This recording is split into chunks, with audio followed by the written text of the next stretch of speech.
What's up, guys? So we just finished up another war against Valor. I think they've merged twice since the last time we faced them. Basically, immediately after our last battle, they merged with Superior, and then recently they merged with Legends. So they're basically the best of continents 17, 18, and 19. And they're currently the number one ranked team in terms of power. And I think they've already passed, I'm pretty sure they can get through 10 million easily, because I think during the war when they're attacking, when they equip their weapons and stuff, they went over 10 million quite a few times. So I think, like whatever they're doing, they're trying to keep it under 10 million, I think. Yeah, I mean they're not even they're not even taking this very serious, I think, because some of their guys, they're not even equipped with weapons, and they came in pretty much empty, and then so whatever you saw there, I think if they optimize the weapons and lineups, they're probably slightly stronger. So like a lot of those 68,000, 69,000, I think they can actually get over 70,000. So I think they're definitely one of the strongest teams in the game right now. Probably the only team that can probably fight, like just go back and forth with them is I don't know if Elements can do it, but they're I'm very impressed by Elements, so I think they have a chance. And then the other one, Glory. Yeah, I think Glory is getting up there in terms of power as well. So yeah, so I think those two alliances are probably the only ones that can have like a really good matchup. Because I mean, this matchup, just by their strength alone, they can pretty much take us easily. So I think we ended up. We'll get there. So this team, Hi Welcome. I think I've hit him every time we're matched up. So I think this is the third time, and then I mean this one clearly, like, this is not his best defense, I think. And like another thing to think about, right? Because when you get in, when you have that many strong teams, you're kind of limited to, like you have to start thinking about other battlefields, and because most of the time, at least most alliances I've seen, they stack up their strongest in either Reward for Courage or Rune Shield. So and like a lot of time. Like if you remember, me going through their defenses, like you can see that some of their setups are like setups for a different battlefield, but like I think they're just too lazy to change or something, because like it really doesn't matter, right? Like when you have that much power, so and then I went after their biggest guy. So this is like, I think this is the first 90,000 defense I've seen. I know because I kind of talked to Zero on the side, and then I think he's crossed over 90,000 as well. I think he might have slightly better runes compared to Lino, and then I think he's like somewhere like 93, maybe 94. So yeah, man, I think there are quite few 90,000 teams out there now. And then I went with my purple team. The idea here is that I don't have Chloe yet, but I don't think I'll get her. I did pull for her, and then just like RNG didn't work in my favor. I got multiple like heroes that I've already maxed, so just wasted everything. I like the idea here. I'm trying to kind of set up so that I can take out Chloe and Midas, so whoever comes in to clean can finish him off with relative ease. But actually, once I got to this point, like the board was so nice. I actually rushed the move before because I could have made another hex star that I just missed. That would have sped up this process. Like Zania is definitely key for this team because I needed her to drain Palmera's mana. And then one thing you have to remember when you use Zania on Palmera is to let everyone else fire first, because every time your hero uses a skill, she's going to get mana. So Zania has to be last to make it work. Or, you're going to drain the mana and then she's going to gain it right back and then still fire. So you just got to be mindful of the order of firing when you use this team. And then right here, I also have Percival for the accuracy decrease debuff, so that in case I have to take a hit, I can possibly survive. And then I give Zania Twilight so that she can have a faster mana gain. And I think I ended up killing myself from the weapon in another turn. Like I know it's reward for courage, so I don't have a heal, I don't have the life, but I do think the added mana gain bonus is worth losing HP for. So, and at this point, I'm like, okay, I can possibly one shot at this point, because really I just need to keep Palmera a couple more turns and then get lucky off of her shots. See, she missed. That's all from Percival.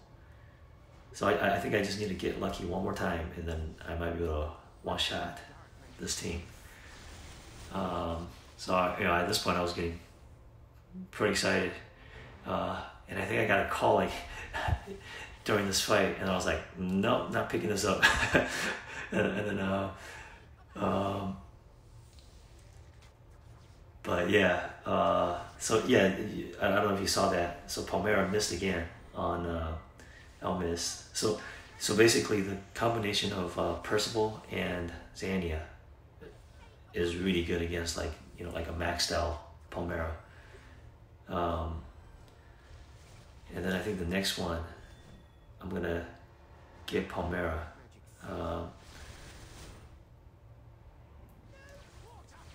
So I kept the blind on her, and then I got mana back, and then her damage decrease went away, and I got her. So now at this point, I actually want to get Malfour quickly, because it's actually disadvantage to me if I keep this going for a little longer, where all the heroes get the attack up buff, because Malfour hits really hard, and then I'm pretty sure that Malfour is +5. So that was pretty lucky in terms of board and everything. And then this next one, I pretty much just this is kind of like a team that I just threw together. And then I, the idea is that I can use my snipers, Samuel and, what's her name? Colleen, I think, and then Garabeth. If I can take out Idritha and, what's her name? Lupita, and I think I can get this team. Because Lupita is going to hit multiple times, and then Colleen is going to counter a lot. So basically the scariest hero here is Idritha. So I'm trying to get rid of her fast, because she can one-shot, and then she can one-shot me if she's not hitting into anyone that's sharing damage with Bedivere. And then now I'm just going after Lupita after this, I think. The board went kind of dry. It's not ideal. That's a problem with a red team, you don't have like a reliable stone generator. And then I think I had, oh yeah, this is kaleidoscope. So I remember I had mana decrease or mana stop or whatever you call it on Alden. So he's not really getting any mana right now. All right, so now I can actually, so yeah, so Peter hit pretty hard. And I think I probably had the sheer damage on. That's why she wasn't able to kill me. But I mean, you saw there like that. Those counters were like hitting pretty hard on her. So, and I'm not too worried about Melford because I think I already triggered the death blow thing. So I just need to, or he can hit me, or I can hit him one more time, and then that should be it. So now, like, at this point, I'm thinking, okay, I really need to get going and then get Midas, so that I can one shot this, and I kind of got lucky here. The mana game kicked in, and then I was able to ghost those three stones to charge up. So that was pretty lucky. And then I know I just need to get one more skill off basically to get him, because I think the attack up is already stacking pretty high. So if I can hit him one more time with the skills, I should be able to get him. And I did. So yeah, this one was definitely pretty lucky. If I run it back like 10 more times, I'd probably win only like 3. So we actually just reset them at this point, and I kind of got a little selfish because I was looking at the scores, and then I'm like, okay, I can cherry pick 3 relatively easier teams and then get a pretty high score that like a score that I've never gotten before. So I went after some teams that didn't really set up their weapons that well. I think this team either didn't have like an energizing, or it was like not the best energizing. I don't remember exactly, but yeah, this wasn't like I think Bull can definitely put together a better team, because I've seen his boat and stuff, and he's got a pretty nice roster. Yeah, I mean, I wouldn't be surprised if. So yeah, I think this team he didn't even equip his energizing. So yeah, I mean, like I said, they have like so much power over us that they didn't really have to take this match really serious to really like dominate. So, which kind of like, I don't know, begs the question, like, I mean at this point it's like, how many teams can't actually have the roster to make them play seriously? Like, it kind of gets boring, right? Like, you really don't have to do anything to win, because your roster basically is just gonna dominate everyone essentially.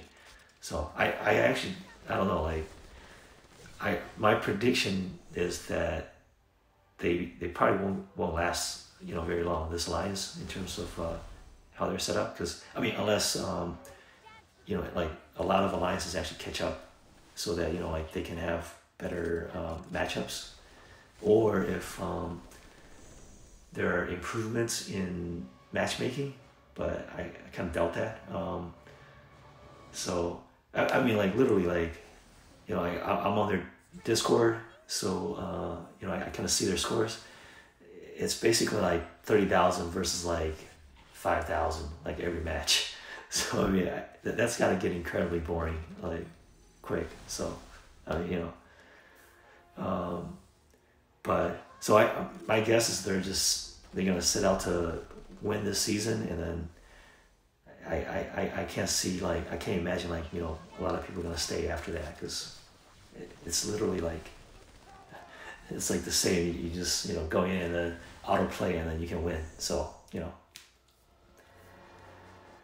this actually took a while. So I actually put in Palmera here just for the dispel, and then those heals are huge. And then so I think at some point I just said, okay, all right, I'm just gonna wait until the damage boost.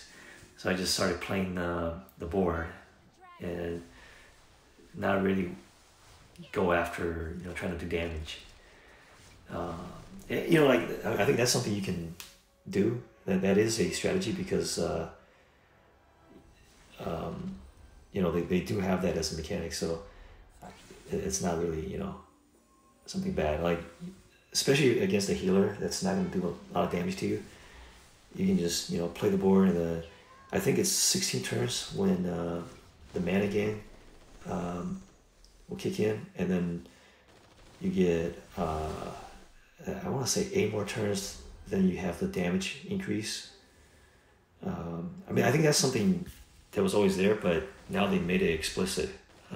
You're gonna see like a display saying that your damage is like 1.25 or something. I think I went to 1.25, and then I went to the next one. That's when I started actually accumulating damage. Because I basically need to set up the board so I can do 2 specials on Isadora to actually take her out with boosted damage. Because she's kind of annoying, because she gets she gains mana at +5, right? And then she gains defense as well. I think that's the +5 bonus, and then she also gets a shield when her mana is full. So she's quite annoying on defense. And then I think I'm looking at this, I'm like, okay, should I wait a little longer? And I think I did, just so that I can get more damage boost. So now I got damage at 1.5 times, and I'm just like playing the board so that I waited until she casted her heal and buff, so I can use Palmera to dispel, and then hopefully, I have all the stones in the world, so I'm gonna charge up, and hopefully I can fire again and then take her out. But like I said, she gained some mana and then gained a shield, which made it slightly worse. So I think I have to redo this again. Wait for the next opportunity.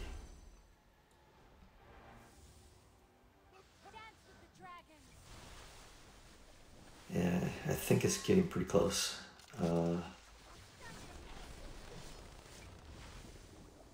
And then she's gonna heal, and then that heal is gonna pretty much bring her back to like 100%, which is pretty sick.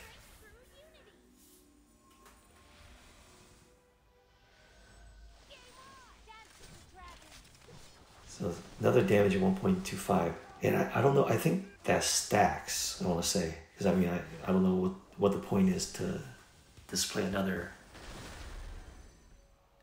25% increase. So that one just took a while, but I don't know. Like I said, that's definitely not his best defense. So I wouldn't be surprised if his best defense is over 70k. Like their defenses are definitely stacked. It's not going to be easy to go through them if they're all optimized. So I want to say they probably have, once they're optimized, they probably have at least 15 guys over 70k, which is just sick. So this one, again, it's another one where I pretty much just cherry picked, just trying to get a high score. So, because I was pretty close at this point. I've never gone over 900 points, so and I had a chance here, so I went for it.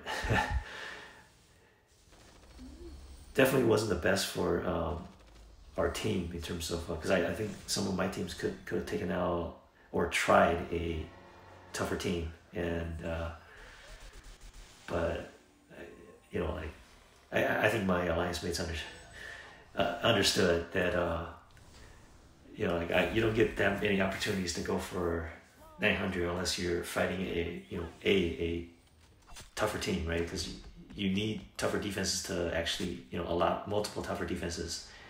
So I mean, essentially you need six teams worth 150, right? And then I think it's about 60, somewhere in like the mid 60s. I think that's when you hit or low 60s. So yeah, but yeah, and you have to kind of get lucky that all your teams are gonna be one shots too. So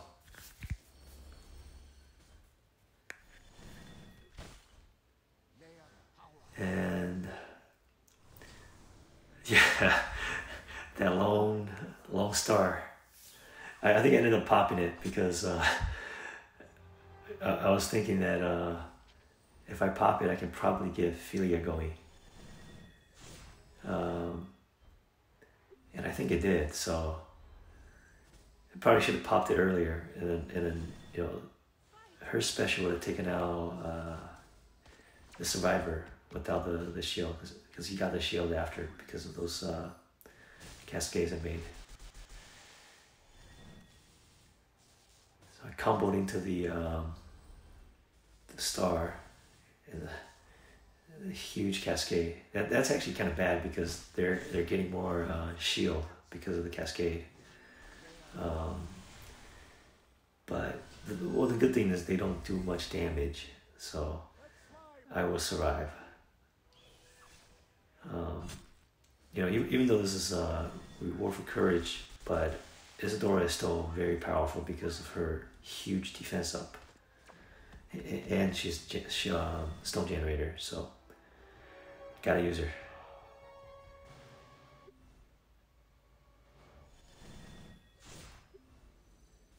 And then I think it's almost the end. I think I just need another round of specials, and then that should be. Oh, actually no, he's gonna have a shield up, so probably a little longer.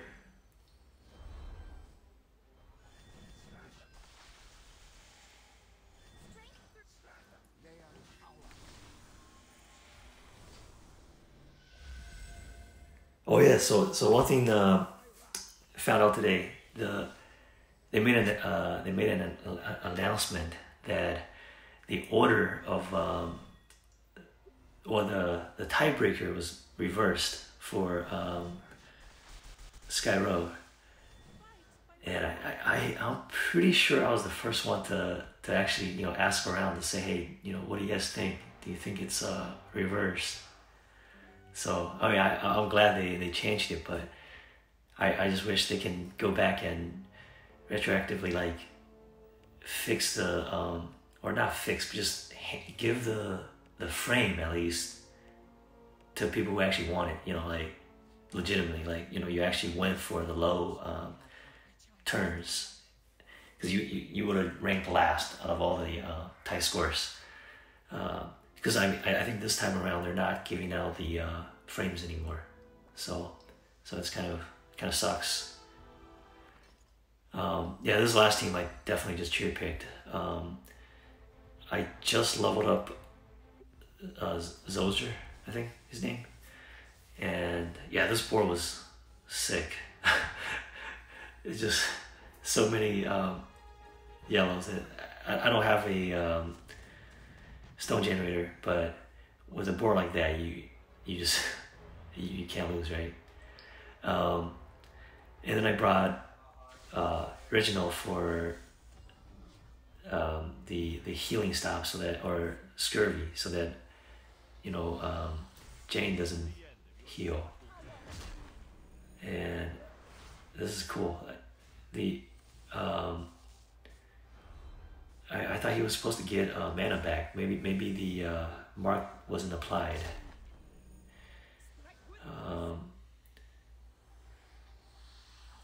So I think this team will be fun. I do have what's his name?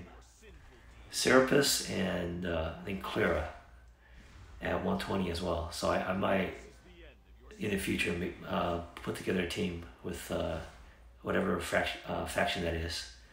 So that could be a pretty fun team to play with.